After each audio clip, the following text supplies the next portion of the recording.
नमस्कार विद्यार्थी मित्रांनो. MPSCच्या माध्यमातून किंवा महाराष्ट्रातील विविध डिपार्टमेंटच्या माध्यमातून स्पर्धा परीक्षा देणाऱ्या आणि स्वतःचं एक अस्तित्व निर्माण करणाऱ्या ध्येयवेड्या तरुणाईला मी अनअकॅडमी या भारतातील सगळ्यात मोठ्या लर्निंग प्लॅटफॉर्मवर आपणा सर्वांचं सहर्ष स्वागत करतोय. लेट्स क्रॅक महाराष्ट्र एक्झाम्स म्हणजेच महाराष्ट्रभरामधल्या होणाऱ्या सर्व एक्झाम्स क्रॅक करण्यासाठी तुम्ही सज्ज व्हा आमच्याबरोबर. Crack MPSC exams with India's largest learning platform. त्यासाठी मी तुम्हा सर्वांचं स्वागत करतोय. MPSCच्या किंबहुना UPSCच्या भारतभरातील सगळ्यात मोठ्या लर्निंग प्लॅटफॉर्मवर. माझा परिचय तुम्हाला थोडक्यात करून देतोय. माझं नाव सचिन रामराव वतकरे. मी UPSC MPSC एक्सपर्ट आहे. हे फाउंडेशन ही माझी संस्था आहे, त्याचा मी संस्थापक अध्यक्ष म्हणून काम करतोय. गेले 10 वर्ष झाले मी MPSC UPSCच्या टीचिंग क्षेत्रामध्ये काम करतोय आणि माझे सब्जेक्ट जे आहेत प्रामुख्याने ते हिस्ट्री आहे, ancient, medieval and modern with reference to Maharashtra, as well as माझं political science and international relations, economics, science, Marathi grammar and current affair, चालू घडामोडी या विषयावर मी जवळपास मार्गदर्शन करतो 10 वर्षापासनं. महाराष्ट्रामध्ये मी जवळपास 1465 सेमिनार्स खास करून विदर्भामध्ये स्पर्धा परीक्षेचा अवेअरनेस करण्यासाठी केलेला आहे. UPSC MPSCचे बरेचसे मोटिवेशनल सेमिनार्स मी तिकडे अरेंज केलेले आहेत. बेसिकली मी motivational speaker, personality development coach, business coach, life coach म्हणून काम केलेलं आहे. MLMला सुद्धा मी बऱ्यापैकी काम केलेलं आहे. माझं ग्रॅज्युएशन हे नॉर्थ महाराष्ट्र युनिव्हर्सिटी जळगाव इथून झालेला आहे आणि माझा ग्रॅज्युएशनचा जो सब्जेक्ट होता तो political science and international relation याच्यामध्ये मी ग्रॅज्युएशन केलं आहे. आज मी तुम्हाला MPSCच्या संदर्भातील एक महत्त्वाचा टॉपिक घेऊन खास तुमच्यासाठी आलेला आहे. येणारा 1 तास आपण त्याच्यावर चर्चा करू. परंतु तुम्हाला या अनअकॅडमीच्या लाईव्ह प्लॅटफॉर्मवर काय मिळणार त्याबद्दल आपण एक थोडक्यात ओळख करून घेऊया. अनअकॅडमी हे आज प्रत्येकाच्या जिभेवर असणारं नाव आहे आणि या प्लॅटफॉर्मवर तुम्हाला डेली लाईव्ह क्लासेस मिळणार आहेत. म्हणजेच भारतभरातील, महाराष्ट्रातील संपूर्ण एज्युकेटर्स मीन्स टीचर्स हे तुमच्यासाठी उपलब्ध आहेत. तुम्ही त्यांच्यासोबत डिस्कशन करू शकता. तुमचे डाऊट्स तुम्ही त्यांना विचारू शकता. त्या टीचर्सला तुमचे क्वेश्चन आन्सर्स हे क्लास चालू असताना सुद्धा तुम्हाला इथे मिळू शकतात. हा खूप महत्त्वाचा मुद्दा इथे आहे. स्ट्रक्चर्ड कोर्सेस तुम्हाला इथे मिळतील. स्ट्रक्चर्ड कोर्सेस तुमचे जेवढे काही कोर्सेस आहेत ते तुमच्या एक्झाम सिलेबसच्या अनुसरून तुम्हाला डिझाईन केलेले आहेत आणि ते तुम्हाला तुमची प्रिपरेशन बेस्ट करण्यासाठी मदत करतील. आपल्या इथे लाईव्ह टेस्ट क्विजेस सुद्धा आहे. विद्यार्थी मित्रांनो, कसं असते, आपली तयारी झाल्यानंतर एक्झाम, आपला अभ्यास झालेला आहे, बुक्स वाचून झालेले आहे, रिव्हिजन झालेले आहेत, परंतु आपला स्कोअर किती आहे याच्यासाठी तुमचं इव्हॅल्युएशन होणं गरजेचं आहे. त्यासाठी लाईव्ह टेस्ट आणि क्विजेस सुद्धा आपल्याकडे आहे. सगळ्यात महत्त्वाची गोष्ट याच्यामध्ये आहे की यामध्ये तुम्हाला अनलिमिटेड ॲक्सेस मिळतो. लक्षात घ्या, अनलिमिटेड. एकदा का तुम्ही या प्लॅटफॉर्मला सबस्क्रिप्शन केलं तर तुम्हाला लाईव्ह आणि रेकॉर्डेड कोर्सेस हे तुम्हाला कुठल्याही तुमच्या कम्फर्ट डिव्हाइस, म्हणजे तुम्ही मोबाईलमध्ये सुद्धा बघू शकता, लॅपटॉपला बघू शकता, कॉम्प्युटरला बघू शकता, जे ॲक्सेसेबल डिव्हाइस आहे तुम्ही ते बघू शकता. अनअकॅडमीच्या या प्लॅटफॉर्मचा हा तुम्हाला एक बेनिफिट आहे. Second, live classes. बघा, तुम्ही बघितलेलं आहे की साईडला इथे स्क्रीनवर दिसत असेल की लाईव्ह क्लासेस असतात. दररोज लाईव्ह क्लासेस याच्यामध्ये आहेत. एज्युकेटर्स खूप मोठे आहेत, एक्सपिरियन्स खूप मोठा आहे प्रत्येक एज्युकेटर्सचा. त्याचबरोबर अपकमिंग कोर्सेस, ऑगस्ट सप्टेंबर महिन्यामध्ये बरेचसे कोर्सेस आता लॉन्च होत आहेत, त्याची इन्फॉर्मेशन समोर आहे. आपल्या या प्लॅटफॉर्मवर तुम्हाला कॉम्प्रिहेन्सिव्ह सिलेबस, म्हणजे सिलेबस हा पूर्ण घेतला जातो, जो राज्यसेवेसाठी असेल, कंबाईनच्या परीक्षेसाठी असेल किंवा क्लास 3 क्लास 4 साठी असेल. मग whether that is history, geography, polity, science, economics, जे कुठले करंट अफेअर्स असतील, हे सगळे सब्जेक्ट्स तुमचे इथे कव्हर्स होतात. तुमची प्रिपरेशन कशी चाललेली आहे, उदाहरणार्थ आता 2020ची तुम्ही राज्यसेवेची तयारी करत असाल, जी की आता पुढच्या महिन्यामध्ये आहे 13 सप्टेंबरला, किंवा कंबाईनची तयारी करत असाल, तर त्या परीक्षांचा तुमचा सिलेबस कुठे आहे, तुमचा अभ्यास कुठे आहे, तुमची प्रिपरेशन कुठे आहे, हे सगळं तुम्हाला विदिन अनअकॅडमी या भारतातल्या सगळ्यात मोठ्या लाईव्ह प्लॅटफॉर्मवर एकाच ठिकाणी तुम्हाला मिळू शकते. तुम्हाला काय करायचं आहे विद्यार्थी मित्रांनो, प्ले स्टोअरला जायचं आहे आणि तुमचं अनअकॅडमी हे ॲप डाउनलोड करायचं आहे. सगळ्यात महत्त्वाचं आता इथे MPSC सबस्क्रिप्शन खूप महत्त्वाचं आहे. याच्यामध्ये जो पुढचा जो मुद्दा आहे, यात काही कोर्सेस हे लाईव्ह आहेत, काही फ्री आहेत, काही तुम्हाला सबस्क्राईब करावं लागतं. सबस्क्रिप्शन प्रोसेस समोर दिलेली आहे. 1 month, 3 month, 6 month, 12 month, 24 months.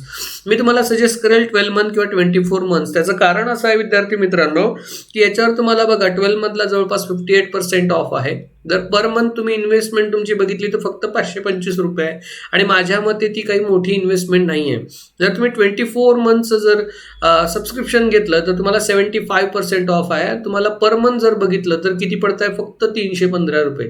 तुम्हाला कुठेही घराच्या बाहेर जायचं नाही आहे, क्लासला कुठे जायचं नाही, घरी बसून तुम्हाला ऑनलाईन क्लास मिळत आहे. म्हणजे तुमचा जो येण्या जाण्याचा वेळ तो वाचतोय, पेट्रोल वाचतोय, प्लस क्लासची एवढी महागडी फी सुद्धा तुम्हाला नाही आहे. याच्यावर आनंदाची बातमी देऊ तुम्हाला अजून एक, या कोर्सवर तुम्हाला अजून जर तुम्ही माझा रेफरल कोड वापरला, माझा रेफरल कोड आहे SRA1, हा जर तुम्ही रेफरल कोड वापरला आणि प्रोसीड टू पे असं जर केलं तर तुम्हाला या फीजवर 10% डिस्काउंट सुद्धा मिळतंय. लक्षात घ्या, 10% डिस्काउंट अजून सुद्धा तुम्हाला याच्यामध्ये मिळतंय. त्यामुळे या लवकरात लवकर तुम्ही याला सबस्क्राईब करावं असं मला वाटतं. आजचा जो टॉपिक आहे, जो मी खास तुमच्यासाठी घेऊन आलोय, तो येणाऱ्या आगामी राज्यसेवा परीक्षेच्या संदर्भामध्ये आहे.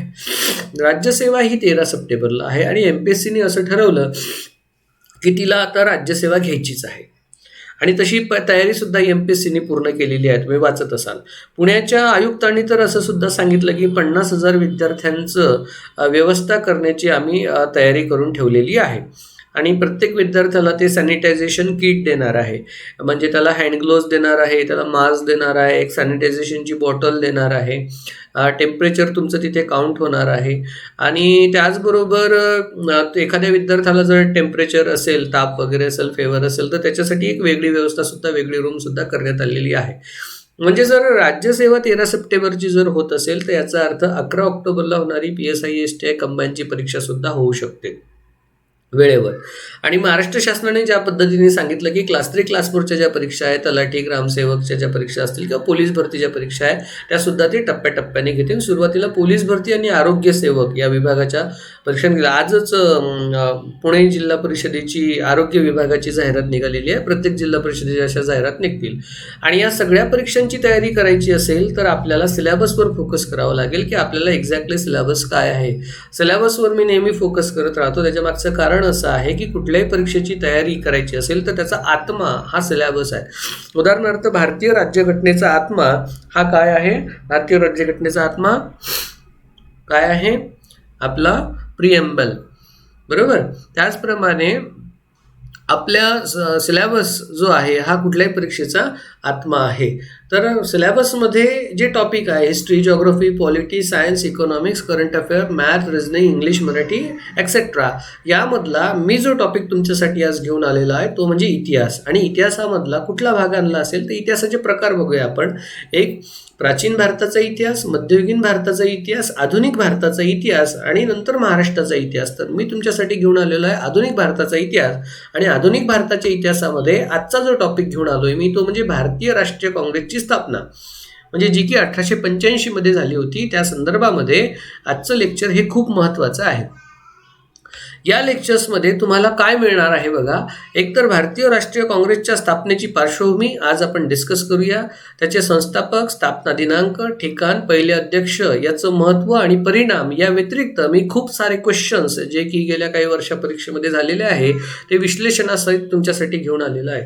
या येणाऱ्या 1 तासामध्ये आपल्याला हेच करायचं आहे की भारतीय राष्ट्रीय काँग्रेस याची स्थापना ॲक्च्युली झाली कशी आणि या स्थापनेच्या संदर्भातली पार्श्वभूमी काय आहे.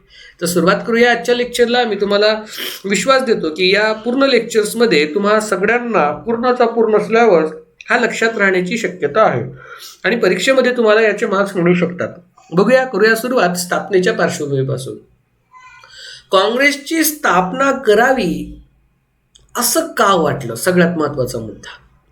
तुम्ही इथं बघत असाल मी स्क्रीनवर लिहिलेलं आहे की काँग्रेसचे जे संस्थापक आहे ते ॲलन ह्यूम आहे. ॲलन ॲक्टोवियन ह्यूम हा तर ब्रिटिश व्यक्ती आहे. ब्रिटिश व्यक्तींनी काँग्रेसची स्थापना करण्यामागे महत्त्वाची भूमिका बजावी असं नेमकं काय आहे? तर याचं उत्तर आपल्याला शोधायचं असेल तर थोडं मागे जावं लागेल. 1885 पासून जसं जसं मागे जाऊ आपण तर 1857 नावाची एक घटना आपल्याला दिसेल. आणि 1857ला एक घटना घडली ज्याला 1857चा भारताच्या स्वातंत्र्याचा उठाव, पहिला उठाव असं म्हणतात. 1857चा जो उठाव आहे त्या उठावामुळे ब्रिटिशांचे डोळे उघडले. सगळ्यात महत्त्वाचे, आतापर्यंत ब्रिटिशांना असं वाटत होतं की त्यांचं कोणीही काही वाकडं करत नाही आणि सगळं आलबेल आहे. परंतु 1857च्या उठावाने ब्रिटिशांची पाळंमुळं हादरल्या गेली, ती हलवून टाकली ती पाळंमुळं. आणि त्याचा परिणाम काय झाला? ब्रिटिशांनी 1858ला राणीचा जाहीरनामा काढला आणि राणीच्या जाहीरनाम्यानुसार भारतीयांना टप्प्याटप्प्याने काही गोष्टी द्यायला सुरुवात केली. आता सर ॲलन ॲक्टिव्हन ह्यूम हा ब्रिटिश धार्जिना व्यक्ती, ब्रिटिश धार्जिना इन द सेन्स त्याचं ब्रिटिशांवरती प्रेम होतं, त्या ब्रिटिश एम्पायरवरती प्रेम होतं. आणि ज्या ब्रिटिशांची तो नोकरी करत होता त्या ब्रिटिशांच्या हिताचंच तो बघणार. उदाहरणार्थ, तुम्ही ज्यांची चाकरी करता, ज्यांच्याकडे तुम्ही नोकरी करता, तुम्ही त्यांची बाजू घेणारच. आणि हा नैसर्गिक नियम आहे, नॅचरल लॉ ज्याला मी म्हणतो. त्यामुळे त्याला ब्रिटिशांवर परत असा एखादा आघात बसावा असं त्याला वाटत नव्हतं. आणि घटना अशा घडत गेल्या 1857 पासून 1885 पर्यंत की परत एकदा 1857ची परिस्थिती निर्माण होते की काय अशी भीती ब्रिटिशांना वाटायला लागली. आणि त्या भीतीवर एक उपाय, रामबाण उपाय म्हणून त्यांनी काय केलं? भारतीय राष्ट्रीय काँग्रेस नावाची संघटना स्थापन करायला सुरुवात केली. अजून काय घडलं असेल? ब्रिटिश अधिकाऱ्यांचं पिळवणुकीचं धोरण. दुसरा मुद्दा बघा, ब्रिटिश अधिकाऱ्यांचं पिळवणुकीचं धोरण. 1857चा उठाव झाल्यानंतर सुद्धा काही ब्रिटिश अधिकारी सुधारले नाहीत. जनतेची लूट, शेतसाऱ्याच्या माध्यमातून, टॅक्सेशनच्या माध्यमातून पैशाची लूट जास्तीत जास्त प्रमाणामध्ये केली. शेतकऱ्यांचं होणारं नुकसान, दुष्काळाच्या संदर्भात त्यांनी केलेल्या कुचकामी उपाय योजना आणि जास्तीत जास्त रेव्हेन्यू आपल्या देशात कसा नेता येईल आणि स्वतःच्या तिजोऱ्या कशा भरता येईल या पिळवणुकीमुळे सुद्धा भारतीय लोक परेशान झालेले होते. आणि ही परेशानी कुठेतरी बाहेर निघणार होती. आणि ही जर निघाली यावेळेस तर ती 1857 सारखी नसेल, किंबहुना त्याच्यापेक्षा मोठी असेल. आणि असं होऊ नये असं जर वाटत असेल तर या लोकांनी, कोणी? ॲलन ॲक्टिव्हन ह्यूम सारख्या लोकांनी एक महत्त्वाची भूमिका बजावली की परत तसा आघात त्यांना बसू नये. म्हणून एकाच राजकीय संघटनेची निर्मिती करण्याची गरज तेव्हा भासू लागली. तिसरा मुद्दा, पाश्चात्य शिक्षणाचा प्रभाव. हा खूप महत्त्वाचा मुद्दा आहे. बघा, आपली संस्कृती महान आहे. कोणाची? आपली भारतीय लोकांची संस्कृती महान आहे. हे भारतीय लोकांना खरं प्रामाणिकपणे कोणी सांगितलं? ब्रिटिशांनी. आपल्या भारतीय लोकांनी सांगितलं का आपली संस्कृती महान आहे? नाही. आपल्या भारतीय लोकांनी उलट आपल्याला 4 वर्ण सांगितले: ब्राह्मण, क्षत्रिय, वैश्य आणि शूद्र. आणि प्रत्येकाने काय काय काम करावे हे सांगितलंय. प्रत्येकाचा असा अधिकार होता त्या काळामध्ये. म्हणजे प्रत्येकाला, जो शूद्र आहे त्याला शिक्षणाचा अधिकार नव्हता, त्याला समाजामध्ये सन्मानाने जगण्याचा अधिकार नव्हता. आणि तो हुशार असू शकतो, तो काय असू शकतो? हुशार असू शकतो, कर्तबगार असू शकतो, परंतु हे आपल्याला कोणी सांगत नव्हतं. पाश्चात्य शिक्षण जसं आपल्याला मिळालं तसं आपल्याला कळालं, अरे पूर्वेकडील देशांमध्ये तर अशा पद्धतीचं शिक्षण आहे. तिकडे सर्वधर्म समभाव आहे. तिथे धर्म हा मोठा विषय नाही, जात मोठा विषय नाही, व्यक्ती मोठा विषय नाही. तिथे जिथे ज्याची कर्तबगारी चांगली आहे तो व्यक्ती मोठा.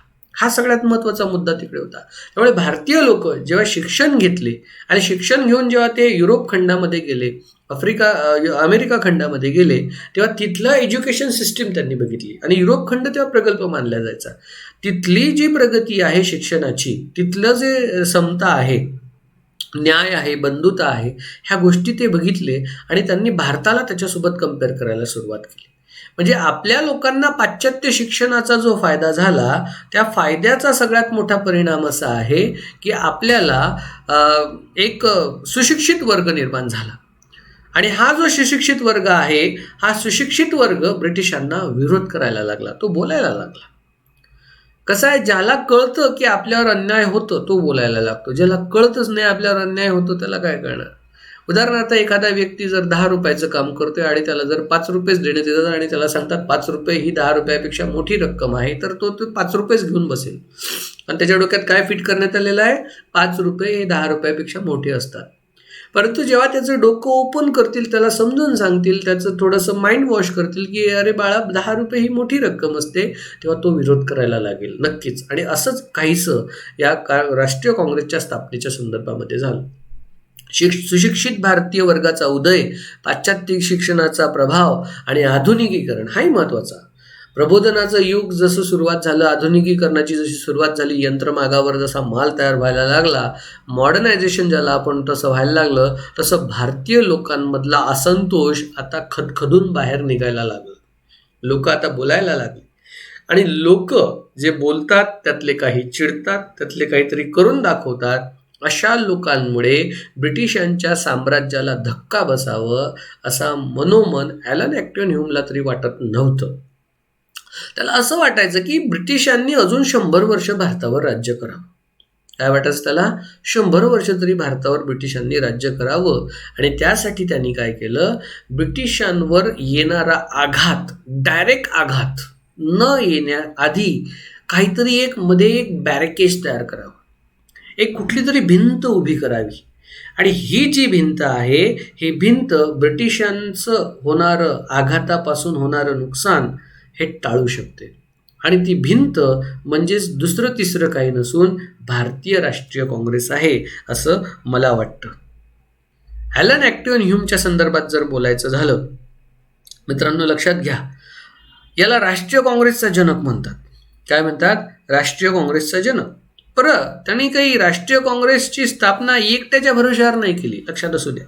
त्याला मदत करायला सर विल्यम वेडनबर्न, जो की एक उदारमतवादी नेता होता, हेनरी कॉटन आणि तत्कालीन गव्हर्नर जनरल डफरिन हा सुद्धा त्या काळामध्ये त्याला मदत करायला होता.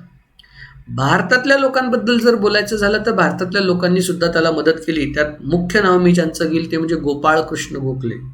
आता गोपाळकृष्ण गोखले हे गांधीजींचे गुरु होते. विचार करा, गांधीजी जर मोठे आहेत तर त्यांचे गुरुसुद्धा मोठे असतील. आणि गोपाळकृष्ण गोखले हे फक्त गांधीजींचेच नाही तर व्योमेशचंद्र बॅनर्जी यांचे सुद्धा गुरु होते. कोणते गुरु? राजकीय गुरुच्या बाबतीत बोलतोय, आम्ही आध्यात्मिक गुरुच्या बाबतीत बोलत नाहीये. राजकीय गुरु होते. म्हणजे गोपाळकृष्ण गोखले हे गांधीजी आणि व्योमेशचंद्र बॅनर्जी या दोघांचे गुरु होते. आणि हे गोपाळकृष्ण गोखले यांनी राष्ट्रीय काँग्रेसच्या स्थापनेमध्ये पुढाकार घेतला. त्याचबरोबर महाराष्ट्रातल्या जर व्यक्तींच्या बाबतीत बोलायचं झालं, कारण राज्यसेवेच्या परीक्षेमध्ये महाराष्ट्राच्या इतिहासावर जास्त प्रश्न विचारले जातात, तर त्यामध्ये गंगारामभाऊ मस्के, गोपाळकृष्ण आगरकर, कृष्णाजी लुनकर, फिरोजशाह मेहता, हे सगळे जे नावं मी आता घेतले हे सगळे मुंबई प्रांतातले आहे. आणि या मुंबई प्रांतातल्या लोकांनी सुद्धा ॲलन ॲक्टिव्ह ह्यूमला राष्ट्रीय काँग्रेसची स्थापना करण्यासाठी मदत केली. आता ही राष्ट्रीय काँग्रेस जी आहे, ही राष्ट्रीय काँग्रेस स्थापन होण्यामध्ये सुरुवातीच्या कालखंडाच्या बाबतीत बोलूया आपण की याची स्थापना कशी झाली आणि कुठे झाली. स्थापना 28 डिसेंबर 1885ला झाली. स्थापना कुठे झाली?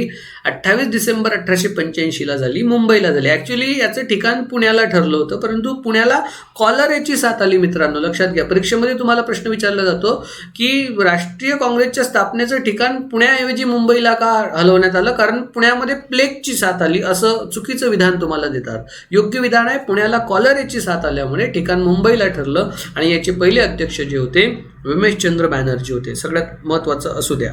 आता सुरुवातीच्या काळामध्ये, आता महत्त्वाबाबतीत बोलूया की याचं वैशिष्ट्य काय. आता व्योमेशचंद्र बॅनर्जी हे पहिले अध्यक्ष आहे, हे कोलकात्याचे आहे. कोलकात्याच्या हायकोर्टमध्ये हे वकील होते. 29 डिसेंबर 1844ला व्योमेशचंद्र बॅनर्जीचा जन्म झाला होता आणि मृत्यू 21 जुलै 1906ला लंडनला झाला होता. लक्षात घ्या, यांचा मृत्यू कुठे झाला?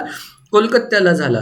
आणि जन्म कुठे झाला? कोलकात्याला झाला, आणि मृत्यू कुठे झाला? लंडनला झाला 1906 मध्ये, 21 जुलै 1906. तुम्ही हवं तर चालू लेक्चर्समध्ये कागद पेन घेऊन तुमच्या नोट्स काढू शकता.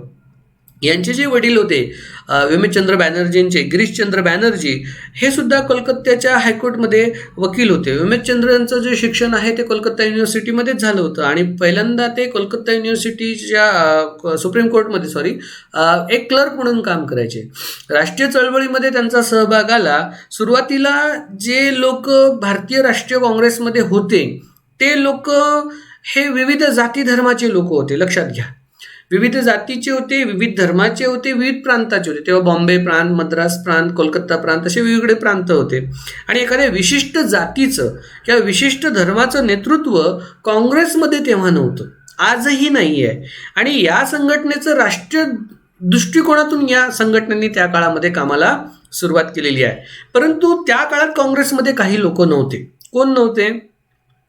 शेतकरी, सगळ्यात महत्त्वाचं. कारण काँग्रेस ही शेतकरी, शेतमजूर, कारागीर अशा सामान्य जनतेची संघटना तेव्हा नव्हती, आज मात्र आहे. त्या काळामध्ये नव्हती. कोणाची? शेतकरी, कारागिरी, मजूर लोक जे आहे अशा लोकांची नव्हती. तर कोणाची होती मग त्या काळामध्ये? उच्चवर्गीय, मध्यमवर्गीय आणि सगळ्यात महत्त्वाची अट होती तो सुशिक्षित असावा. काय असावा? सुशिक्षित. कारण काँग्रेसची जेव्हा स्थापना झाली होती तेव्हा देशभरातून सुशिक्षित लोक जे आले होते ते 72 प्रतिनिधी तेव्हा देशभरातून तिथे पोहोचले होते. जे एज्युकेटेड आहेत ते लोक तिथे पोहोचले होते. आणि याचं जे यजमान पद आहे ते मुंबईला मिळालं होतं, सगळ्यात महत्त्वाचं. त्याला बॉम्बे प्रेसिडेन्सी म्हणतात. बॉम्बे प्रेसिडेन्सीमध्ये पुण्याला तसं संधी मिळाली होती, परंतु पुण्यामध्ये कोलाराची साथ आल्यामुळे ते बॉम्बे प्रेसिडेन्सीमधल्या त्याच्या राजधानीच्या ठिकाणी म्हणजे मुंबईच्या ठिकाणी गेलं होतं. सगळ्यात महत्त्वाचं. आणि ही जी पूर्ण प्रेसिडेन्सी आहे या प्रेसिडेन्सीमध्ये याचं काम सुरू झालं. आता काँग्रेसचं महत्त्व काय? सगळ्यात महत्त्वाचं म्हणजे आपण ब्रिटिशांच्या बाजूने सुरुवातीला विचार करूया. पहिला सगळ्यात महत्त्वाचा मुद्दा असा आहे की ब्रिटिशांवर होणारे आघात हे किंबहुना काही अर्थी कमी झाले. म्हणजे आपण असं म्हणू शकतो की जो काही आघात ब्रिटिशांवर डायरेक्ट होणार होता आता तो होणार नाही. आता मध्ये भारतीय राष्ट्रीय काँग्रेस आहे. भारतीय लोकांच्या ज्या काही मागण्या असतील, डिमांड असतील, त्यांचं जे काही म्हणणं असेल कोणाच्या बाबतीत? ब्रिटिश सरकारच्या बाबतीत, त्यांनी पहिल्यांदा काँग्रेसला सांगावं आणि काँग्रेसने मग ब्रिटिशांना सांगावं. म्हणजे डायरेक्ट ब्रिटिशांकडे यायची गरज नाही आहे. त्यामुळे ब्रिटिशांसाठी ही सेफ्टी वॉल होती. ॲलन ॲक्टोयन ह्यूम यांनी ही सेफ्टी वॉल केली. बरेच लोक याला चेष्टेचा विषय म्हणतात. नंतर म्हणतात ही मिथकथा आहे, ही दंतकथा आहे की भारतीय राष्ट्रीय काँग्रेस ही सेफ्टी वॉल होती. खुद्द बिपिनचंद्र पालांच्या बाबतीत सुद्धा असा आहे. सुरक्षा झडपेचा सिद्धांत खूप मोठी कन्सेप्ट आहे, आपण घेऊ एखाद्या लेक्चरमध्ये, त्याच्यावर चर्चा करूया. तशी ती संघटना होती असं काही लोकांचं मत याच्या बाबतीमध्ये आहे. परंतु तसं नाही. ब्रिटिशांच्या दृष्टिकोनातून भारतीय राष्ट्रीय काँग्रेस हे स्वतःचं एक प्रकारचं हेल्मेट आहे, एक प्रकारचं गार्ड ब्रिटिशांच्या बाबतीत होतं. परंतु भारतीय लोकांच्या बाबतीत मात्र ही खूप मोठी सुवर्ण संधी होती. याचं महत्त्व भारतीय लोकांच्या जीवनात खूप मोठं आहे. कारण जशी भारतीय राष्ट्रीय काँग्रेसची स्थापना झाली, भारताचा स्वातंत्र्य लढा हा तीव्र होत गेला. आता भारतीय राष्ट्रीय काँग्रेसचे 3 कालखंड आपल्याला बघायचे आहेत. एक 1885ला स्थापना झाल्यापासून 1905 पर्यंत, ज्याला की आपण असं म्हणूया मवाळ कालखंड होता. अर्ज विनंत्या करणे हे त्यांचं प्रमुख ध्येय धोरण होतं. परंतु 1905 ते 1920 हा जो दुसरा कालखंड आहे, या कालखंडामध्ये राष्ट्रीय काँग्रेसवर कितीतरी आघात झाले. सगळ्यात महत्त्वाचं म्हणजे इंटरनल वॉर झाले. काँग्रेस दुभंगली होती. 1907ला सुरतच्या अधिवेशनामध्ये काँग्रेसची फूट झाली होती, तरी सुद्धा काँग्रेस परत एकदा कमबॅक केलं आणि काँग्रेसने 1905 ते 1920 या कालखंडामध्ये भारतीय स्वातंत्र्य हे खूप जवळ आणून ठेवलं. दुर्दैवाने याचा जो सगळ्यात महत्त्वाचा हिरा होता तो म्हणजे लोकमान्य टिळक यांचं 1 ऑगस्ट 1920ला निधन झाल्यामुळे आपली जी चळवळ आहे ती थोडी लांबली. परंतु टिळकांनंतर ती काँग्रेस ज्यांच्या हातामध्ये गेली 1920 ते 1947, त्याला म्हणतात गांधी युग. त्या गांधी युगामध्ये बऱ्यापैकी आपल्याला भारतीय राष्ट्रीय काँग्रेसचं झालेलं योगदान हे आपल्याला याच्यामध्ये दिसून येतं. आता काँग्रेसची जेव्हा स्थापना झाली, या स्थापनेमध्ये काँग्रेसनी काय काय मिळवलं, म्हणजे महत्त्व काय होतं आपण बघू. सगळ्यात महत्त्वाचं, काँग्रेसची एक प्रमुख मागणी होती ब्रिटिशांकडे. काय होती? 1885 ते 1892 सलग त्यांनी ती मागणी धरून ठेवली आणि त्या मागणीला म्हणतात कायदेमंडळाचा विस्तार किंवा सुधारणा करा. भारतामध्ये आधीचे कायदेमंडळ कसे होते आणि ब्रिटिश आल्यानंतर कसे झाले? त्यांनी भारतामध्ये कायद्याचं राज्य आणलं. ब्रिटिशांनी काय आणलं? कायद्याचं राज्य. पहिला कायदा 1773 रेग्युलेटिंग ऍक्ट, नियामक कायदा त्यांनी आणला आणि त्या कायद्यापासून भारतामध्ये काय म्हणू आपण त्याला, लोकशाहीचं राज्य निर्माण झालं असं आपण म्हणू शकतो. कायदा महत्वाचा आहे हो. त्यांनी कायदेमंडळाचा विस्तार, त्यामुळे 1892ला ब्रिटिशांना एक कायदा तयार करावा लागला. काँग्रेस नेते मात्र या 1892च्या कायद्याप्रती पूर्णपणे संतुष्ट नव्हते आणि असं ते म्हणत होते की जसं ब्रिटिशांनी भारतीय लोकांची थट्टाच केली की काय. त्यामुळे हे जे अधिवेशन आहे त्या अधिवेशनात ब्रिटिशांनी काँग्रेसनी कोणकोणते ठराव पारित केले ते सुद्धा आपल्याला बघायचे, ते महत्वामध्ये आपण बघूया. पहिला ठराव 1885च्या काँग्रेसच्या अधिवेशनामध्ये जो पहिला ठराव पारित केला तो म्हणजे भारताची जी सध्याची राजकीय स्थिती आहे त्या राजकीय स्थितीची चौकशी करा सगळ्यात पहिले. आणि चौकशी करण्यासाठी काय करतात, आयोग नेमतात. तेव्हापासून नेमत आले, आतापर्यंत नेमत आले. म्हणजे भारताचं वैशिष्ट्य आहे, म्हणजे आपण जे घेतोय ना की आयोगावर आयोग, आयोगावर आयोग, आयोगावर आयोग वगैरे वगैरे वगैरे, तसं आयोग नेमतात. आणि भारतीयांनी तेव्हा मागणी केली होती की सध्या भारतीयाची पॉलिटिकल स्थिती कशी आहे, सिच्युएशन कशी आहे, त्यासाठी तुम्ही एका आयोगाची नेमणूक करा. आणि ते आयोग होतं रॉयल कमिशन, एक स्थापना करण्यात यावी अशी यांनी मागणी केली. भारत मंत्र्यांची इंडिया कौन्सिल रद्द करावी ही त्यांची दुसरी मागणी होती. तिसरी मागणी होती की भारतीयांचे जे लोक तुम्ही तिथे घेताय केंद्रीय आणि प्रांतिक कायदे मंडळामध्ये, तर ते भारतीय घ्यावेत. मूळ कोण असावे, ते भारतीय असावे. पण ते भारतीय कोण असावे, निवडून दिलेले असावेत. सगळ्यात महत्त्वाचे 100% भारतीय असावेत आणि निवडून दिलेले असावेत, हा सगळ्यात महत्त्वाचा. ICS परीक्षा, ज्याला आज तुम्ही UPSC म्हणता, त्या ICS इंडियन सिव्हिल सर्व्हिसच्या ज्या परीक्षा असत त्या भारतामध्ये सुद्धा घ्या. कारण पूर्वी त्या परीक्षा कुठे घ्यायच्या, लंडनला व्हायच्या, इंग्लंडमध्ये त्या परीक्षा घेतल्या जायच्या आणि प्रत्येकाची ऐपत नव्हती तिथपर्यंत जावं. त्यामुळे त्या परीक्षा भारतामध्ये घ्यावा आणि त्यामध्ये वयोमर्यादेमध्ये सुद्धा वाढ करावी. कारण यांनी काय केली, वयोमर्यादा 21 वरून 19 वर आणणे असे प्रकार यांनी चालू केले होते, जेणेकरून भारतीय लोक त्या प्रशासनात आलेच नाही पाहिजे. म्हणून यांची काँग्रेसची अजून अशी एक मागणी होती की या वयोमर्यादेमध्ये सुद्धा वाढ करावी. सगळ्यात महत्त्वाचं लष्करावरचा जो खर्च आहे तो कमी करावा, लष्कराच्या खर्चावर कपात करावी अशी सुद्धा यांची मागणी होती. खूप महत्त्वाचा मुद्दा याच्यामध्ये आहे. आणि जो लष्करावर आपण खर्च करतो तो लष्करावरच्या खर्चामध्ये ब्रिटिशांनी सुद्धा त्याच्यात वाटा उचलावा. कारण लष्कर जे आहे, भारताचं लष्कर जे आहे ते लष्कर कोणासाठी राबते, ब्रिटिशांसाठी. आणि पैसा कोणाच्या खिशातून चालला, भारतीयांच्या खिशातून. त्यांनी इंग्लंडने सुद्धा त्याच्यावर थोडाफार खर्च उचलावा. अजून या अधिवेशनामध्ये अजून एक मागणी महत्त्वाची होती विद्यार्थी मित्रांनो, ती म्हणजे भारतीयांना लष्करी प्रशिक्षण द्यावं. खूप महत्त्वाचं.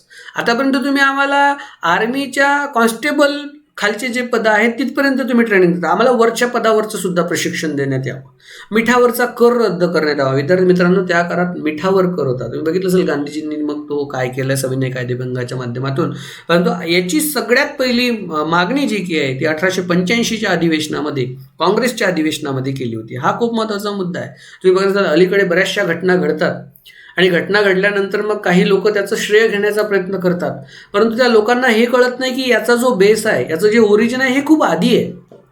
खूप आधी कोणीतरी ह्या गोष्टी करण्याची सुरुवात केली होती आणि तेव्हा तुम्हाला आता त्याच्यावर फळ, म्हणजे हे कसं झालं, तुम्ही चित्र काढायचं आणि त्याच्यावर सचिन अतकरेंनी साईन मारायची आणि काय सांगायचं, हे चित्र सचिन अतकरेंनी काढलं, तशातला हा प्रकार आहे.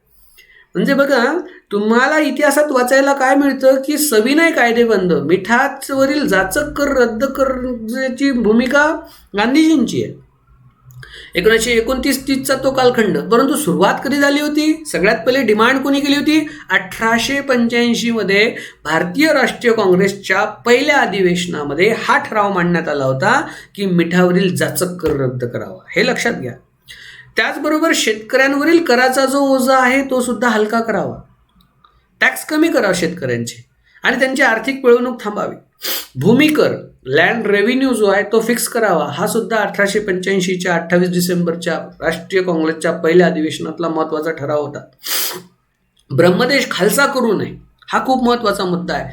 ब्रह्मदेश माहीत असेल तुम्हाला, ज्याला तुम्ही आज म्यानमार म्हणता, आणि ते खालसा करू नये अशी मागणी त्या काळामध्ये केली. कारण त्या वर्षी काय झालं, 1885मध्ये इंग्रज आणि ब्रह्मदेश तिसरं युद्ध सुरू होतं आणि हे तिसरं शेवटचं युद्ध होतं.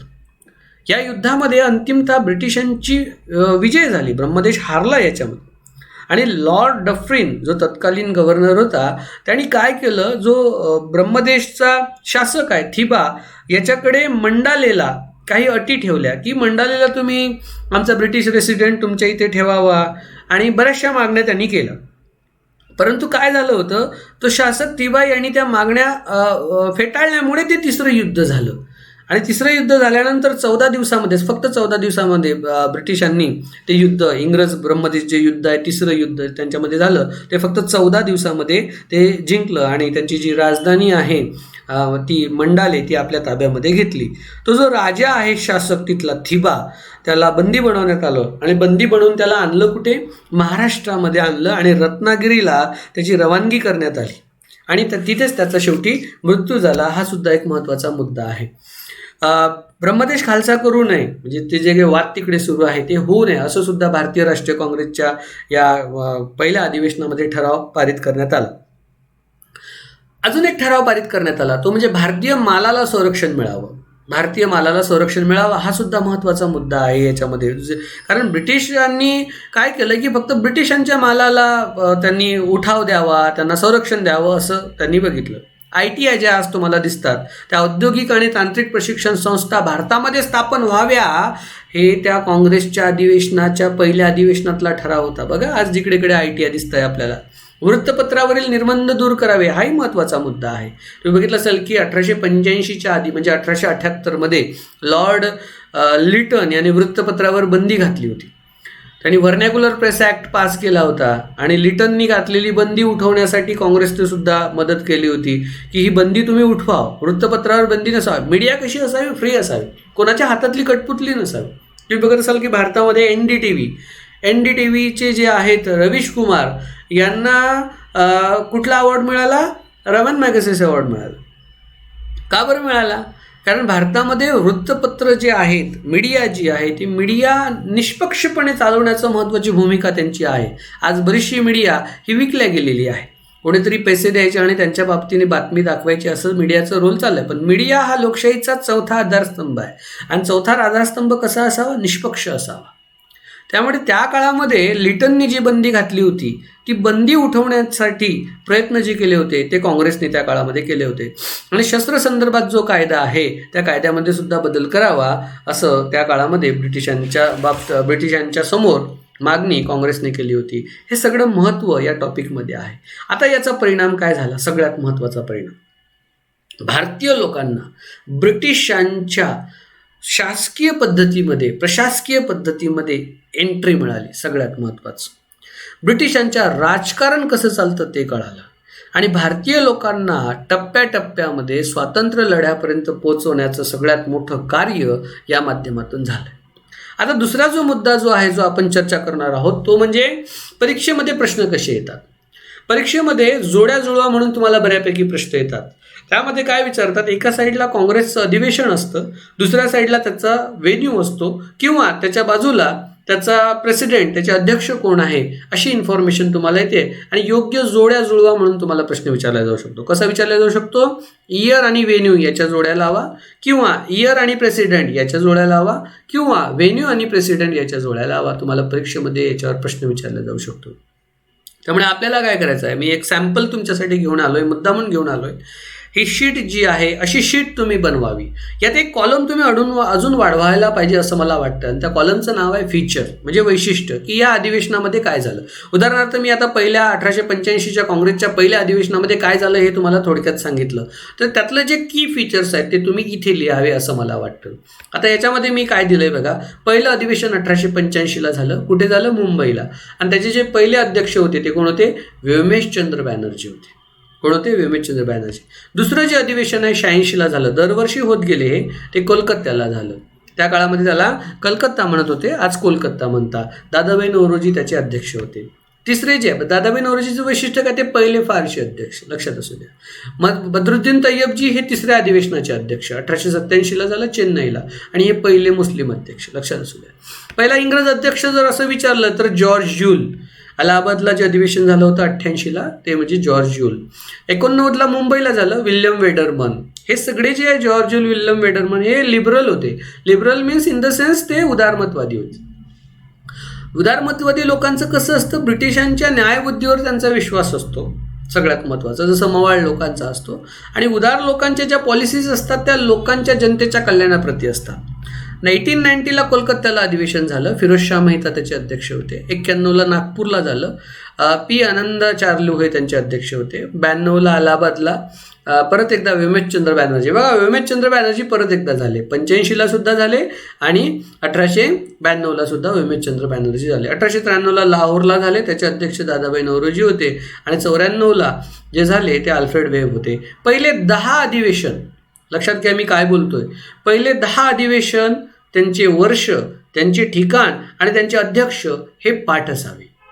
पहिले 10, कमीत कमी पहिले 10 पाठ असावे, कारण जोड्या जुळवा म्हणून याच्यावर एखादा प्रश्न परीक्षेमध्ये विचारला जाऊ शकतो. आता आपण नेक्स्ट सेशन्समध्ये काय करू की आतापर्यंत जे प्रश्न आलेले आहेत इतिहासाच्या संदर्भामध्ये आयोगाचे 2011 पासून 19 पर्यंतच्या जर प्रश्नपत्रिका बघितल्या, राज्यसेवा, PSI STI, clerk, MPSC tax assistant, XIS आहे, त्यातले काही प्रश्न मी तुमच्यासाठी घेऊन आलेला आहे. आणि या प्रश्न जे आहे या प्रश्नाच्या संदर्भामध्ये आपण बघूया की नेमके याच्या आन्सर्स काय असायला पाहिजे. खूप महत्त्वाचा मुद्दा याच्यामध्ये आहे. पहिला प्रश्न बघा, तुमच्यासाठी मी वाचून दाखवतो हवं तर. देवबंद चळवळीने 1885 मध्ये स्थापन झालेल्या भारतीय राष्ट्रीय काँग्रेस सभेबद्दल कोणती प्रतिक्रिया दिली? देवबंद चळवळ म्हणजे या प्रश्नामध्ये तुम्हाला पहिल्यांदा ही कन्सेप्ट माहीत पाहिजे. देवबंद चळवळीची कन्सेप्ट काय पाहिजे तुम्हाला माहीत पाहिजे की ही कन्सेप्ट ॲक्च्युली होती काय. बघा तुम्हाला वेळ देतो मी 10 सेकंदाचा. हा प्रश्न आला होता 2018च्या राज्यसेवा परीक्षेमध्ये. 2018 राज्यसेवा परीक्षा हा प्रश्न आला होता. प्रश्न आला आहे काँग्रेसच्या स्थापनेच्या संदर्भात, परंतु या प्रश्नामध्ये 2 कन्सेप्ट आहेत. पहिली कन्सेप्ट आहे देवबंद चळवळ आणि दुसरी कन्सेप्ट आहे भारतीय राष्ट्रीय काँग्रेसची स्थापना. वेळ आहे तुमच्याकडे 10 सेकंदाचा, तुम्ही विचार करा आणि तुम्ही मला कमेंटमध्ये साईडला उत्तर सुद्धा सांगत जा की सर याचं उत्तर ABCD असं आहे. जे काही असेल तुम्ही मला उत्तर सांगू शकता. देवबंद चळवळीने 1885 मध्ये स्थापन झालेल्या भारतीय राष्ट्रीय काँग्रेस सभेबद्दल कोणती प्रतिक्रिया केली? पहिली, तिने राष्ट्रीय काँग्रेस सभेचं स्वागत केलं. दुसरं, राष्ट्रीय काँग्रेस उपयोगाची नाही असं त्या देवबंद चळवळीला वाटायचं. तिसरं, राष्ट्रीय काँग्रेस सभेवर बहिष्कार घालावा असं त्यांना वाटायचं किंवा त्यांना असं वाटायचं. चौथं, राष्ट्रीय काँग्रेस सभा मुसलमानांविरुद्ध आहे. खूप महत्त्वाचा मुद्दा आहे. आता याच्यात मी तुमची कन्सेप्ट घेतो. ठीक आहे, बघूया आपण या प्रश्नाला कसं सॉल्व्ह करायचं.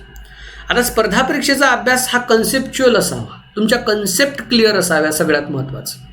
आणि इथे कन्सेप्ट आहे देवबंद चळवळ. किती लोकांना माहीत आहे देवबंद चळवळीबद्दल? किती लोकांना देवबंद चळवळीबद्दल माहीत आहे? देवबंद चळवळ नेमकी होती काय? देवबंद चळवळ ही पारंपरिक इस्लामी ज्ञान असलेल्या संघटना आहे. पारंपरिक इस्लामी ज्ञान लक्षात असू द्या. मुस्लिम उलेमांचा एक गट ज्यांना पारंपरिक मुस्लिम ज्ञान आहे त्यांनी देवबंद चळवळीची सुरुवात केली होती. तसं बघायला गेलं तर ती मुस्लिम पुनरुज्जीवनाची चळवळ आहे, मुस्लिमांच्या पुनरुज्जीवनाची चळवळ आहे. आणि या देवबंद चळवळीचे प्रमुख 2 उद्देश होते. किती उद्देश होते?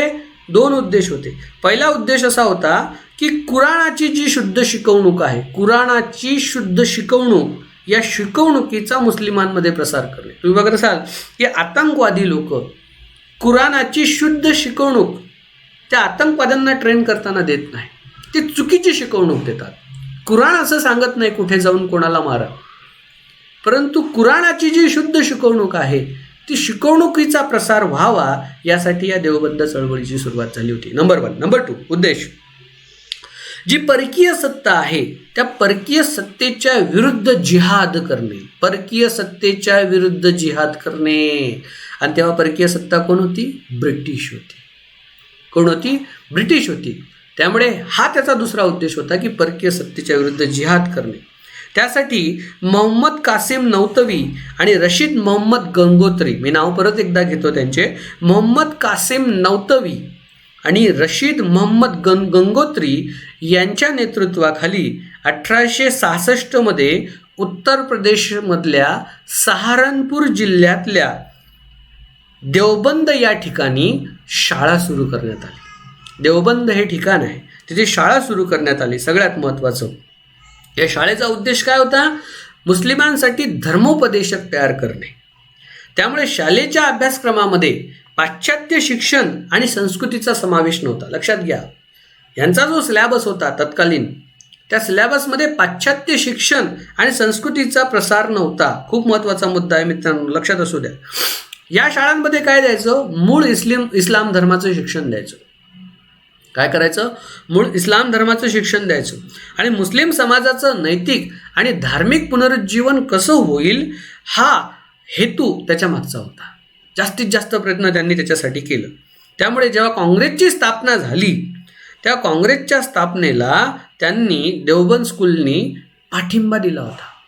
काय दिला होता, पाठिंबा दिला होता. 1888 परंतु जेव्हा सर सय्यद अहमद खान या चळवळीमध्ये सामील झाले, तेव्हा मात्र त्यांनी या संस्थेविरुद्ध फतवा काढला. देवबंद स्कूलच्या संस्थापकांनी इस्लामचा अधिक उदार अर्थ लावला आणि इस्लामचा अधिक उदार अर्थ लावल्यामुळे काय झालं, काही प्रमाणात राजकीय जागृती निर्माण झाली. मी तुम्हाला सांगितलं, देवबंद चळवळीचा जो दुसरा उद्देश होता, काय होता की जी परकीय सत्ता आहे त्या परकीय सत्तेच्या विरुद्ध जिहाद करा आणि जिहाद करण्यासाठी व्यासपीठ लागतं आणि भारतीय राष्ट्रीय काँग्रेसची स्थापना ही एक नवीन राजकीय व्यासपीठ आहे अशी भावना देवबंद चळवळीची होती.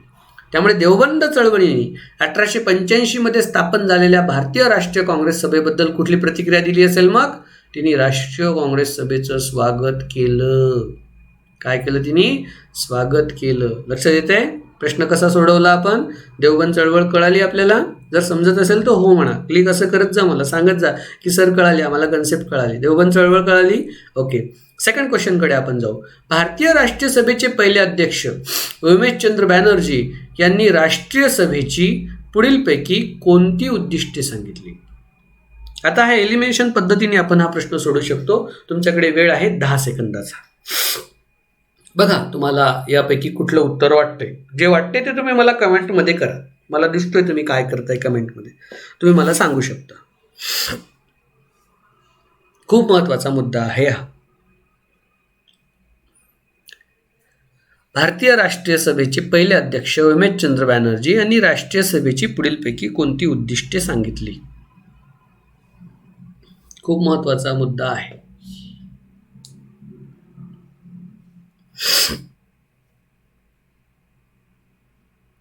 आपण आताच थोड्या वेळात बघितलं की राष्ट्रीय काँग्रेसचे पहिले अध्यक्ष उमेशचंद्र बॅनर्जी होते. आपण त्याच्यावर चर्चा सुद्धा केली. राष्ट्रीय काँग्रेसची जर स्थापना बघायला गेली तर ॲलन ॲक्टिव्ह ह्यूम यांनी 1884ला एक इंडियन नॅशनल युनियनची स्थापना केली होती आणि इंडियन नॅशनल युनियनचं रूपांतर 1885ला इंडियन नॅशनल काँग्रेसमध्ये झाली. म्हणजे INU याचं रूपांतर INC मध्ये झालं. इंडियन नॅशनल युनियन एक संघटना त्यांना स्थापन करायची होती, परंतु राजकीय त्यांना वेटेज भेटल्यामुळे मग ते त्याच्यामध्ये रूपांतर झालं. बघा याचं उत्तर कसं बघायचं. पहिलं, भारतात सुधारणा घडवून आणणे. किती लोकांना असं वाटते की यांचं हे उद्दिष्ट होतं भारतीय राष्ट्रीय काँग्रेसचं? भारतात सुधारणा घडवून आणायची होती? नाही, कारण सुधारणेवरूनच तर पुढे वाद झालेत. सुधारणेवरूनच तर पुढे वाद झालेत आणि हा इतिहास आहे. काय, आधी सामाजिक सुधारणा असाव्यात की राजकीय सुधारणा असाव्यात, यावरून लोकमान्य टिळक आणि आगरकर यांच्यात वाद चालू होते. त्यामुळे भारतामध्ये सुधारणा घडवून आणणे हे उद्देश त्यांनी पहिलं ठेवलं नाही. त्यामुळे पहिलं ऑप्शन कट झालं. त्यामुळे पहिलं ऑप्शन कट झाल्यामुळे पहिलं ऑप्शन जिथे जिथे आहे ते पर्याय कटले. नंबर 1 आणि नंबर 4 हे चुकीचे पर्याय आहेत. एलिमिनेशन पद्धती याला म्हणतात विद्यार्थी मित्रांनो. 2 ऑप्शन कट करायचे. उत्तर कशामध्ये असणार मग? एकतर 2 मध्ये असेल किंवा 3 मध्ये असेल. आपण बघूया आता उत्तर कुठलं आहे. दुसरं, राष्ट्रीय भावनेचा विकास करणे. यस, सगळ्यात महत्त्वाचं राष्ट्रीय भावना निर्माण करणे हे त्यांचं उद्दिष्ट होतं. राष्ट्रीय भावना बी कशामध्ये आहे? फक्त 2 मध्ये आहे. तुमचं उत्तर इथेच झालं, पुढचं वाचायचंही काम नाही. देशाला स्वातंत्र्य मिळवून देणे सी, एकदम चूक. सी हे ऑप्शन नव्हतंच, कारण स्वातंत्र्य मिळवण्यासाठी भारतीय राष्ट्रीय काँग्रेसची सुरुवातीला स्थापना मुळात झालीच नव्हती. ते फक्त एक राजकीय व्यासपीठ निर्माण करायचं होतं. त्यांचा सुरुवातीचा उद्देश हा स्वातंत्र्य मिळवून देणे हा नव्हताच. त्यामुळे सी हे ऑप्शन नाहीच आहे. भारतीयांच्या ऐक्याचा विकास करणे. यस, त्यांना भारतीय लोकांच्या ऐक्याचा विकास करायचा होता. त्यामुळे त्याचं योग्य उत्तर आहे बी आणि डी. तुमच्या लक्षात येते? प्रश्न कसा सोडवायचा? एलिमिनेशन पद्धतीने आपण या प्रश्नाकडे जाऊ शकतो. पुढचा प्रश्न बघा, तुमच्या स्क्रीनवर आहे, तिसरा आणि चौथा. सर ॲलन ह्यूम यांनी अखिल भारतीय राष्ट्रीय संघटना स्थापन करण्यासाठी प्रयत्न का केले? हा खूप महत्त्वाचा मुद्दा आहे. सर ॲलन ह्यूम यांनी अखिल भारतीय राष्ट्रीय संघटना स्थापन करण्यासाठी प्रयत्न का केले? खूप महत्त्वाचा मुद्दा आहे. बघा तुम्हाला येतं का याचं उत्तर?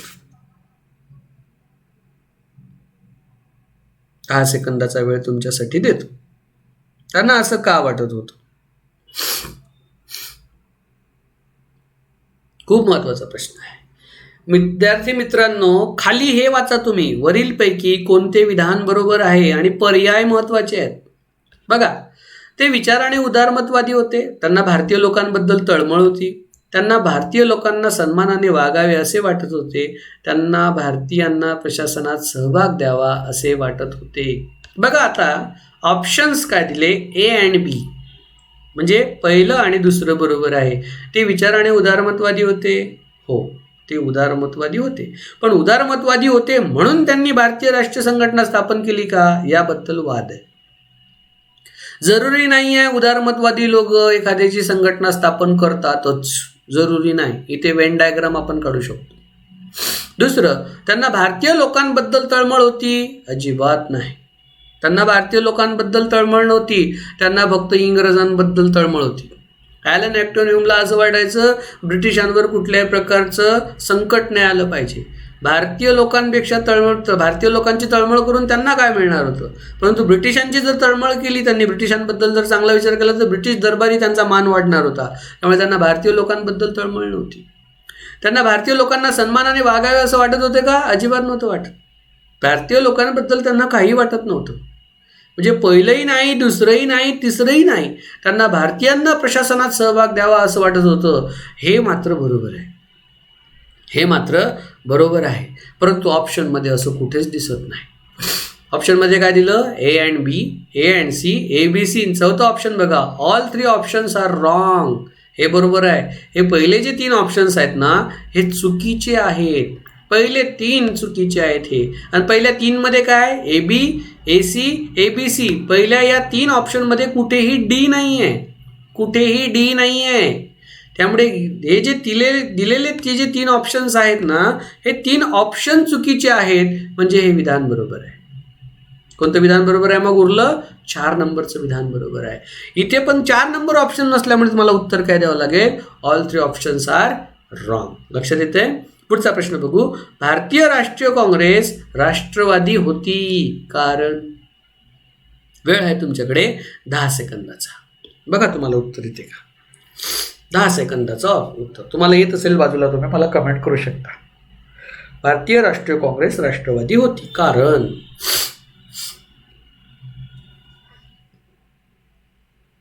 कारण फक्त 10 सेकंद. 5, 4, 3, 2, 1 आणि 0. Time up. वेळ झालाय तुमचा. बघा, पहिला ऑप्शन आहे, तिचे सर्व सभासद भारताच्या विविध प्रांतातून आले होते. हो, मी मगाशीच सांगितलं तुम्हाला. किती लोक आले होते? 72. या 72 पैकी बरेचसे हे महाराष्ट्राचे होते. 72 पैकी महाराष्ट्राचे होते 36च्या आसपास. आणि त्याचबरोबर इतर प्रांतातून सुद्धा लोक आले होते. 2 मुस्लिम लोक सुद्धा होते. येस, तिच्या सभासदांमध्ये विविध धर्माचे लोक होते. फारशी होते, शीख होते, मुस्लिम होते. तिचे ध्येय हे राष्ट्रवादी होते. हो, तिचं ध्येयच राष्ट्रवाद होतं. त्यामुळे उत्तर काय येणार? वरीलपैकी सर्व. उत्तर काय असणार? वरीलपैकी सर्व. पुढचा प्रश्न बघू. भारतीय राष्ट्रीय काँग्रेसच्या उदयास कोणत्या गोष्टी कारणीभूत ठरल्या? एलिमिनेशन पद्धतीने मला याचं उत्तर सांगा. वेळ आहे तुमच्याकडे फक्त 10 सेकंदाचा. खूप महत्त्वाचा मुद्दा आहे. भारतीय राष्ट्रीय काँग्रेसच्या उदयास पुढीलपैकी कोणत्या बाबी कारणीभूत ठरल्या? नंबर 1, पाश्चात्य शिक्षणाचा प्रभाव, राष्ट्रीय भावनेचा उदय. नंबर 2, भारतीय नागरी सेवा परीक्षेसाठी वयोमर्यादा 21 वरून 19 वर्षपर्यंत खाली आणणे. आणि नंबर 3, लॉर्ड लिटनच्या लोकप्रिय बाबी. कोणत्या गोष्टी कारणीभूत ठरल्या? का बरं राष्ट्रीय काँग्रेस निर्माण झाली? साधं सांगू उत्तर, एकदम सोपं. तुम्ही जर गव्हर्नर जनरल व्हॉइसरॉय व्यवस्थित वाचले असतील तर तुम्हाला कळेल की लॉर्ड लिटननी लोकप्रिय बाबी काहीच नाही त्याच्या. त्यामुळे ज्या ऑप्शनमध्ये सी आहे त्या ऑप्शनच उत्तर नाही आहे. आणि सी कुठे कुठे आहे? एक सोडून बाकी सगळ्या ठिकाणी आहे. इथे पण सी आहे, इथे पण सी आहे आणि इथे पण सी आहे. तुमचं उत्तर फक्त 1 आणि 2. काय? 1 आणि 2. आता कन्सेप्च्युअल अभ्यास करू आपण की खरंच याचं उत्तर ते असेल का? हो, बघा, राष्ट्रीय काँग्रेसच्या उदयाला मी पहिलाच मुद्दा तुम्हाला सांगितला, पाश्चात्य शिक्षणाचा प्रभाव. बघा, मी परत एकदा तुम्हाला दाखवतो हवं तर. काय सांगितलं मी? स्थापनेची पार्श्वभूमी पाश्चात्य शिक्षणाचा प्रभाव. लक्षात आहे? लक्षात आहे? विसरले तर नाही ना? कळते की फक्त मलाच कळते? लक्ष आहे ना तुमचं काय चाललंय? लक्षात आहे? बघा, पाश्चात्य शिक्षणाचा प्रभाव आणि राष्ट्रीय भावनेचा उदय. त्यामुळे राष्ट्रीय काँग्रेसच्या उदयाला कारणीभूत आहे. दुसरं, भारतीय नागरी सेवा परीक्षेसाठी वयोमर्यादा 21 वरून 19 वर्षापर्यंत खाली आणणं आणि याला विरोध करायचा होता. आणि विरोध कसं करणार? काँग्रेसच्या माध्यमातून. का? मी आता थोड्या वेळापूर्वीच सांगितलंय. राष्ट्रीय काँग्रेसचे जे पहिल्या अधिवेशनामध्ये ठराव मांडण्यात आला होता त्यात काय सांगितलं होतं? सिव्हिल सर्व्हिस परीक्षेसाठी जी वयोमर्यादा आहे, ICS परीक्षेची वयोमर्यादा ही 19 वरून 21 करा. ती वयोमर्यादा वाढवा, कमी नका करू. आणि यांनी काय केलं होतं? ती वयोमर्यादा कमी केली होती. त्याला विरोध करण्यासाठी कुठली तरी संघटना असावी म्हणून राष्ट्रीय काँग्रेसचा उदय झाला होता. तिसरं, लॉर्ड लिटनच्या लोकप्रिय बाबी हे ऑप्शनच नाही आहे. त्यामुळे तुमचं उत्तर काय? 1 आणि बी. पुढचा प्रश्न 6वा. यांच्याशिवाय देशातील जवळजवळ सर्वच प्रमुख व्यक्ती राष्ट्रीय सभेत सामील झाल्या होत्या. हा खूप महत्त्वाचा मुद्दा आहे. मी तुम्हाला नेहमी सांगतो, या व्यक्तीवर परीक्षेत नेहमी प्रश्न येतात. तुम्हाला जर एखाद्या प्रश्नाचं उत्तर आलं नाही ना आणि त्या ऑप्शनमध्ये जर सर सय्यद अहमद खान दिसलं ना, बिंदास त्या ऑप्शन सोबत जा. मी तुम्हाला हिंट देतो, माझ्या गॅरंटीवर तुम्ही या ऑप्शन सोबत जा. ऑप्शन दिलेले आहेत 4 आणि त्यामध्ये जर सर सय्यद अहमद खान असतील तर तुम्ही सर सय्यद अहमद खान सोबत जा. बरोबर येण्याची शक्यता 99% आहे. किती टक्के आहे? 99%. आता तुमचं लक जर साथ दिलं तर तुम्ही त्या 99%त बसणार, नाही तर तुम्ही त्या उरलेल्या 1%त बसणार. यांच्याशिवाय देशातील जवळजवळ सर्वच प्रमुख व्यक्ती राष्ट्रीय सभेत सामील झाल्या होत्या. ते म्हणजे सर सय्यद अहमद खान हे राष्ट्रीय चळवळीमध्ये सामील झाले नाहीत. ते शिक्षण क्षेत्रामध्ये सहाय्यभूत होते, परंतु राष्ट्रीय काँग्रेससोबत त्यांचे काही सूत जुळले नाही. सगळ्यात महत्त्वाचा मुद्दा. त्यामुळे याचं उत्तर जे आहे ते सर सय्यद अहमद खान आहे.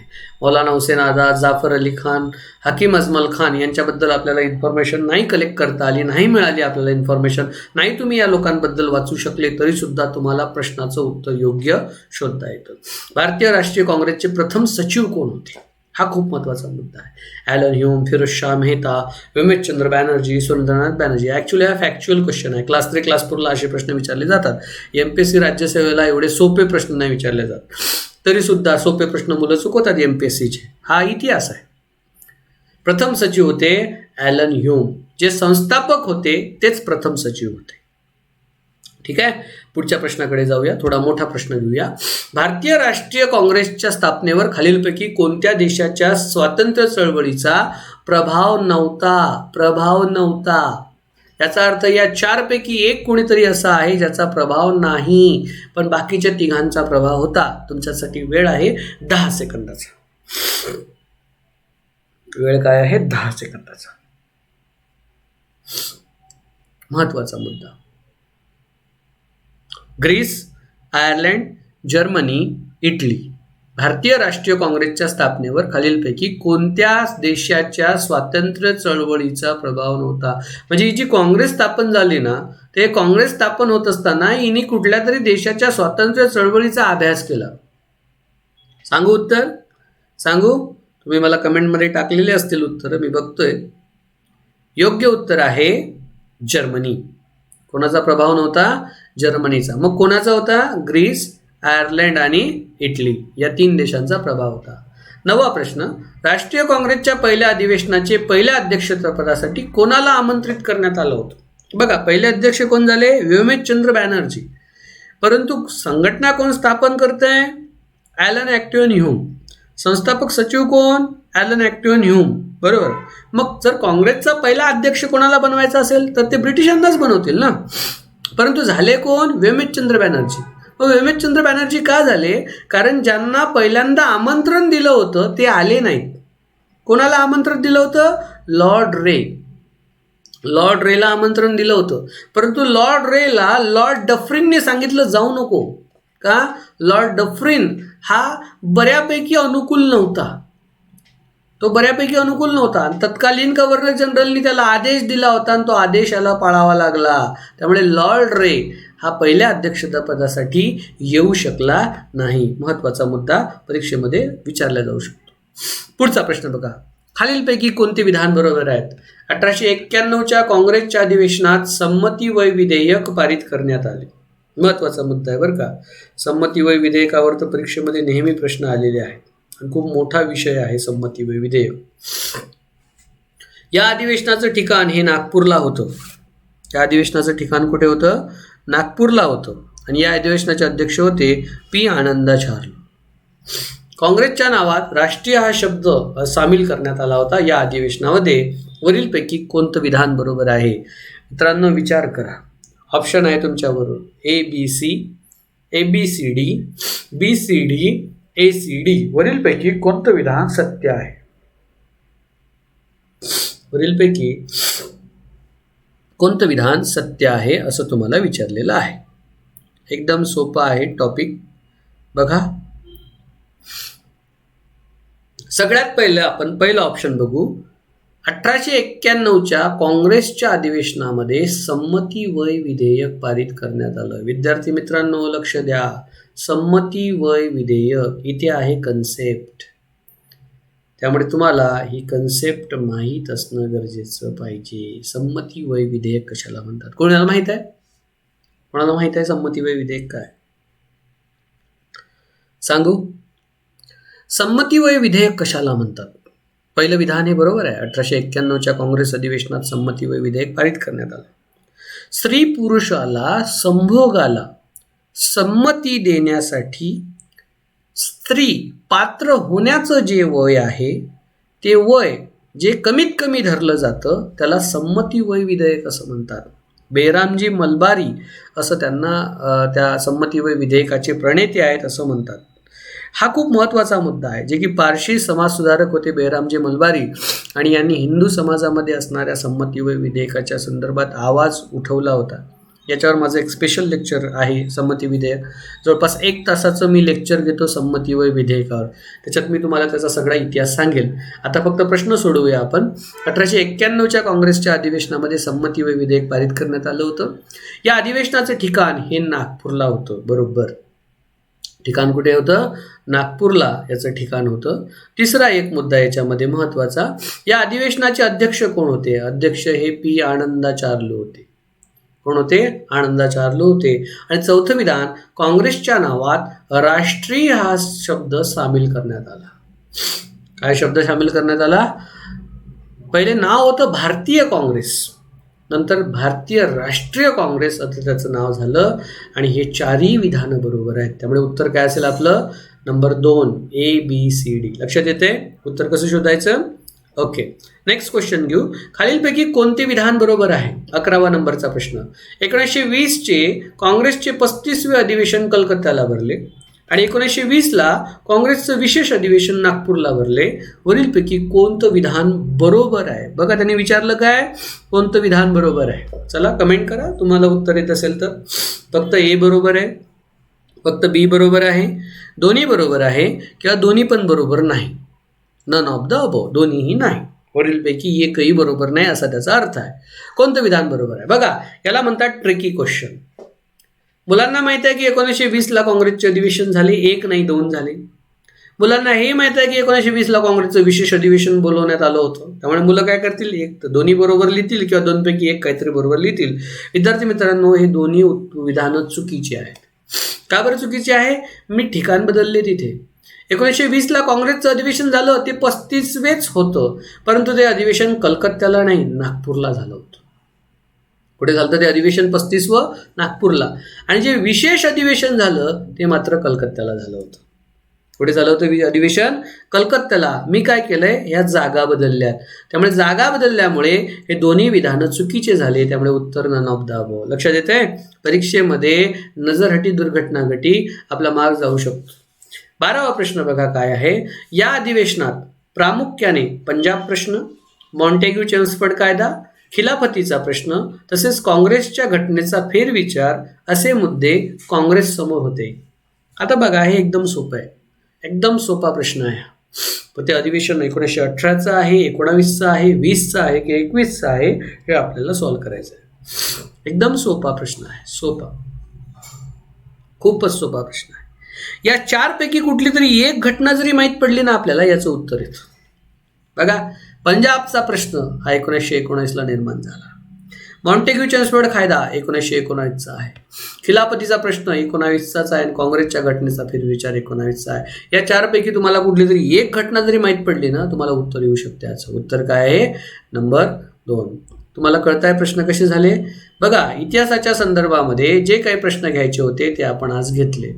त्याचबरोबर भारतीय राष्ट्रीय काँग्रेसच्या संदर्भामध्ये जी काही डिटेल इन्फॉर्मेशन तुम्हाला द्यायची होती आजच्या लेक्चर्समध्ये ती देऊन सुद्धा झाली. प्रश्नाचा अभ्यास कसा करायचा हे तुम्हाला आतापर्यंत कळालं. विद्यार्थी मित्रांनो, लेक्चर्स कसं वाटलं हे नक्की मला कळवा. भारतीय राष्ट्रीय काँग्रेस, मी आत्ताच तुम्हाला बोललो की जवळपास संमती व विधेयकावर माझ्याकडे 1 तासाचं लेक्चर आहे. मी घेईल तुमच्यासाठी, स्पेशल घेईल. लेट्स क्रॅक महाराष्ट्र एक्झाम्स करणार माझ्यासोबत, सचिन सरांसोबत करणार. जर येस असेल तर हो म्हणा. माझं लेक्चर कसं आवडलं मला फीडबॅक नक्की द्या. लेट्स क्रॅक महाराष्ट्र एक्झाम देशातल्या सगळ्यात मोठ्या अनअकॅडमी लाईव्ह प्लॅटफॉर्मवर जा. लाईक, शेअर, सबस्क्राईब करायला मात्र अजिबात विसरू नका. आठवणीने करा. माझा कोड हा SRA1 आहे. हा जर वापरला तर तुम्हाला फीजमध्ये सुद्धा भरघोस डिस्काउंट मिळेल. माझे बरेचसे लेक्चर्स हे अपकमिंग आहेत. तुम्ही सगळे गेल्या 1 तास सव्वा तासापासून मला ऐकतायत. त्या सर्वांचं मी मनपूर्वक आभार व्यक्त करतो. आणि माझं लेक्चर्स कसं झालं मला नक्की याचं फीडबॅक कळवा. जास्तीत जास्त शेअर करा, सबस्क्राईब करा. मी तुमची परत एकदा पुढच्या लेक्चर्समध्ये वाट बघेल. तुम्ही सगळ्यांनी यावं आणि या लेक्चर्सला तुम्ही दिलेल्या या भरघोस प्रतिभावाबद्दल मी शतशः तुमचा ऋणी राहील. धन्यवाद.